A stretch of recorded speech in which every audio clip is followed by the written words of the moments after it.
Corona সংক্রমণ বৃদ্ধিকে কেন্দ্র করে চট্টগ্রামে কেউ সুরক্ষা সরঞ্জামের অহেতুক দাম বাড়ালে তার বিরুদ্ধে ব্যবস্থা নেওয়া হবে বলে জানিয়েছে city mayor doctor Shahadat Hossain.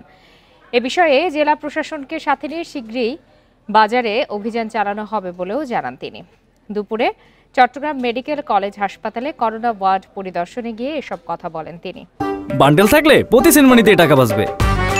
বিকাশ সেনমানি বান্ডেল কিনে জিতুন প্রতি লেনদেনে। মেয়র বলেন, ইতোমধ্যে করোনা সংক্রমণ প্রতিরোধে সবগুলো সেবা সংস্থার সমন্বয়ে বৈঠক হয়েছে।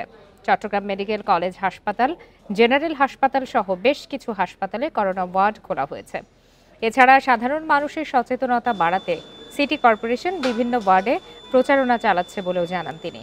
খুব শিগগিরই ওয়ার্ডগুলোকে সংক্রমণের ঝুঁকির মাত্রা অনুযায়ী ভাগ করে ব্যবস্থা নেওয়া হবে বলে জানান সিটি মেয়র।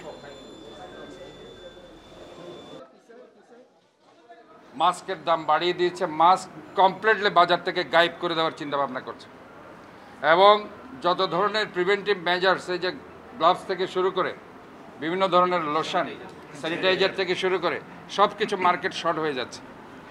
আমি তাদের ব্যাপারে বলতে চাই, কোনো ধরনের অসাধু ব্যবসায়ীকে আমি এক বিন্দু ছাড় দিতে রাজি নই।